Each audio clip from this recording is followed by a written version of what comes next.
Saya sudah katakan, ini saya katakan sekali lagi, saya bukan dukun dan saya bukan bagian dari Persatuan Dukun Indonesia, bukan.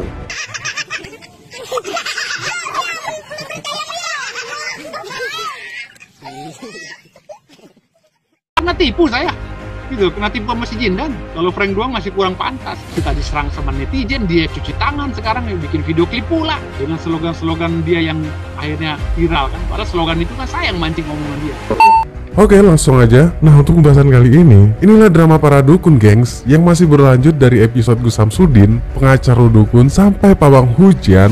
Persatuan Firdaus Oil dengan Jindan, istilah kata, makin memanas, gengs. Firdaus pengacara dukun merasa kena prank alias kena tipu oleh si Jindan.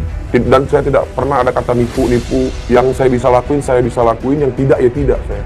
Dan Firdaus pengacara dukun gak terima, geng, karena Jindan udah bikin video klip dengan kata-kata yang lagi viral. Karena Firdaus merasa kata-kata yang viral itu semua karena dia. Ya kenapa Firdaus sampai marah? Mungkin ya, ini karena Jindan gak ngajak ini ya.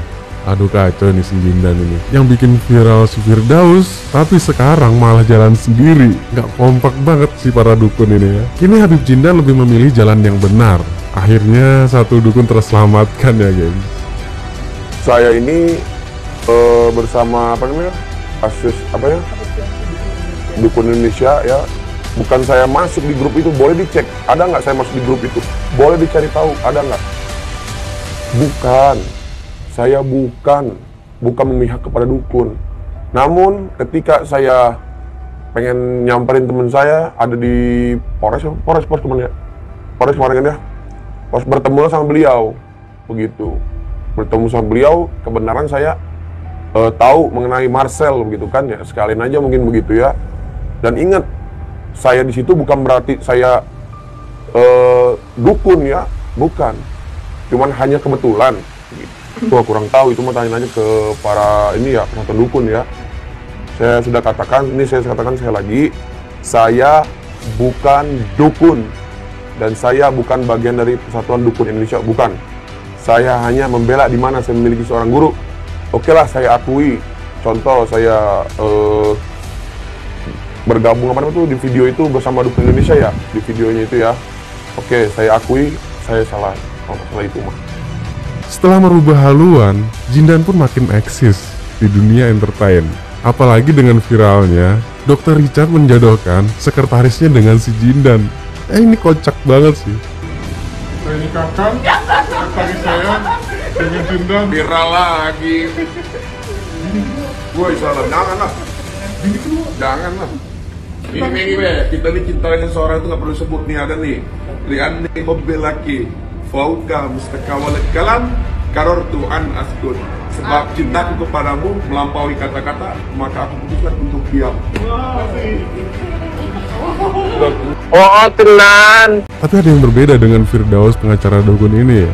Saat baru-baru ini konversi pers, wajahnya nampak lesu dan lemes, geng. Mungkin gara-gara nggak diajak si Jindan ini. Saya lihat dia bikin video klip dengan Kalista. Bilang lagi dia bukan dukun. Ini yang kita bicara ini dukun. Lu ngapain di sini ngeboncengin nama dukun? Tahu lu ngaku bukan dukun. Kan dari awal kita udah bilang lu dukun. Ya udah, dukun boleh ikut. Kalau lu bukan dukun dari awal gua usir. Gitu loh, orang temanya dukun kok. Dunia tahu sekarang kita lagi bahas dukun merah, dukun Marcel Radiva lagi nyerang dukun Ridwan. Kan gitu yang dibilang bodohnya si Jindan. Kan kita lagi temanya dukun. Lantas kalau Pak Haji Ridwan dengan si Jindan nggak ngaku dia dukun, dia emang siapa? Hah? Kalau dia bukan dukun, ngapain manggil saya? Sebagai kuasa hukum, untuk ketua umum PPADI, ini dengan saya.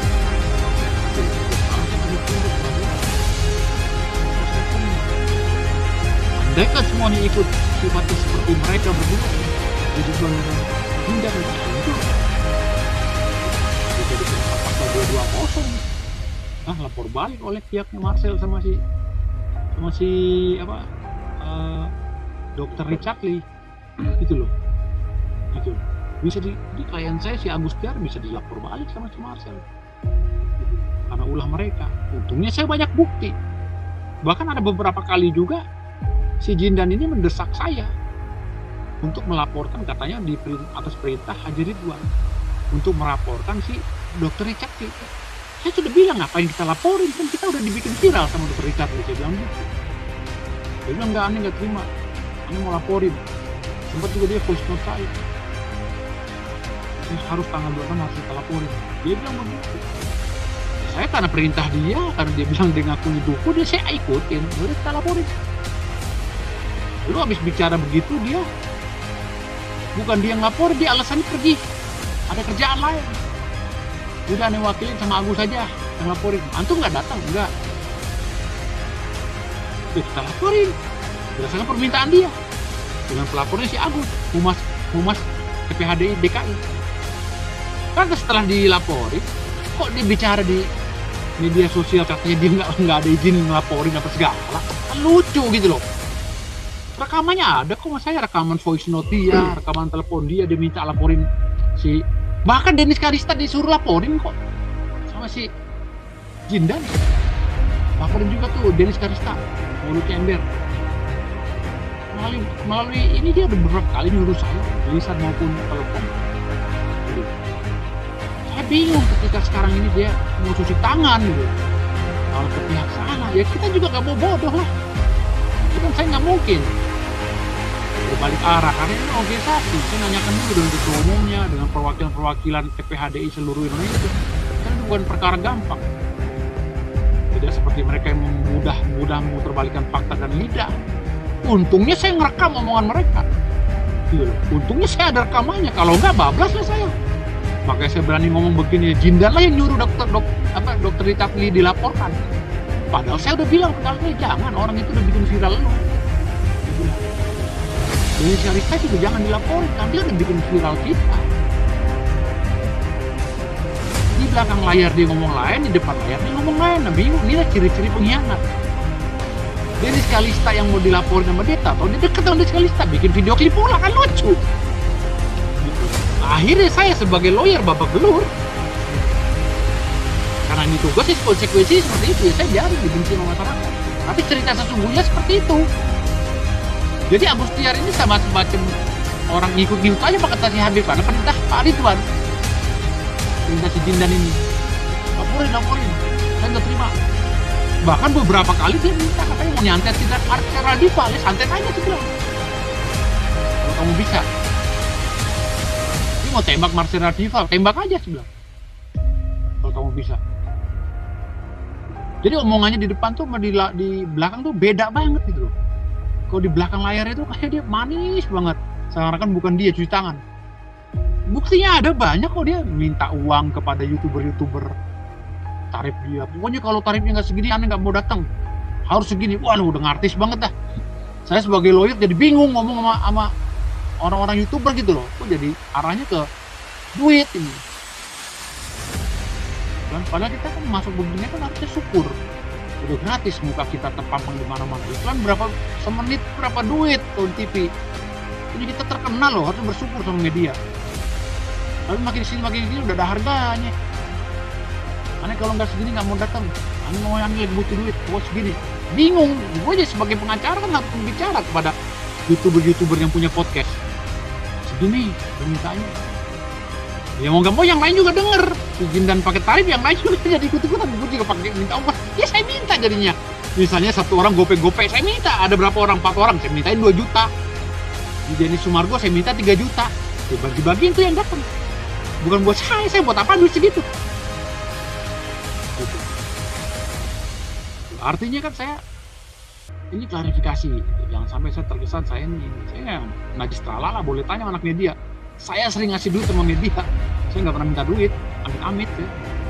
Karena saya bukan ini, saya pengusaha, bukan pengacara, saya pengusaha. Saya juga punya media. Amit kalau saya minta duit itu najis. Tapi kan saya mengikuti keinginan klien saya, yang tadinya kan seperti klien saya. Gitu loh. Bang, berarti kena prank dong? Ya nggak juga sih, karena kan ketua umum TPHD-nya kan masih sama saya. Nggak, artinya dengan si Kena Jindan. tipu. Kalau friend gue ini kena tipu saya. Gitu, kena tipu sama si Jindan. Kalau Frank doang masih kurang pantas. Diduga kena tipu. Apa kerugiannya, Bang? Ya kerugiannya kita beginilah. Imaterial nama baik kita kan jadi. Kita diserang sama netizen, dia cuci tangan sekarang yang bikin video klip pula. Dengan slogan-slogan dia yang akhirnya viral kan. Padahal slogan itu kan saya yang mancing omongan dia. Saya yang mancing dia pakai jarum suntik, dia lucu ya kan. Jadi viral dia. Tapi di sini saya bingung. Kalau orang pandai bersilat lidah ini bingung. Kalau saya kan biasa lawyer itu kalau mau gas bareng. Kalau pakai jasa saya ini kalau mau gas sekalian, siapa juga saya tabrak kan gitu. Tapi kalau kliennya nih abal-abal, ya kan, balelo, nggak bisa saya kerja kayak begitu. Karena saya selama menangani klien, selama menangani surat kuasa, haram bagi saya untuk menghubungi lawan. Haram. Saya nggak mau menghubungi lawan, tapi kalau udah menyangkut klarifikasi, saya akan hubungi. Cerita sesungguhnya begini, lu begini, kayak dokter Richard Lee. Saya ceritain semua. Gua nggak ada masalah sama lu dokter. Gue mau pengacara, lagian gue ke ranah pidana juga gue nggak bisa laporin lu, kan gue hanya substitusi.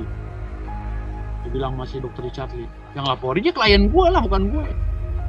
Lu tahu hukum acara pidana, nggak bisa diwakilkan laporan polisi. Tapi abang sendiri akan membuat sebuah laporan kah? Karena kan merasa Enggak. dimanfaatkan atau Untuk sementara ini sih enggak, saya nggak buat laporan. kenapa alasannya kenapa? Karena kan ini menyebut nama Ini laporan gimana? Nggak besar ada duit. abang juga. Ya, saya juga jadi kuasa hukum nggak ada duitnya, ngelaporin dia lagi. Udah kagak ada duit makin belangsak gitu. Kalau dokter Richard Lee sih saya mau dia fight karena dia ada duitnya kan gitu. Tapi kalau si Jindan siapa? Cuma laporin kan dia makin viral. Itu aja. Oke, konteksnya ini Zindan ini ternyata memang seorang Habib. Kalau sementara ini Habib ilegal kalau saya, karena surat-surat itu belum ada.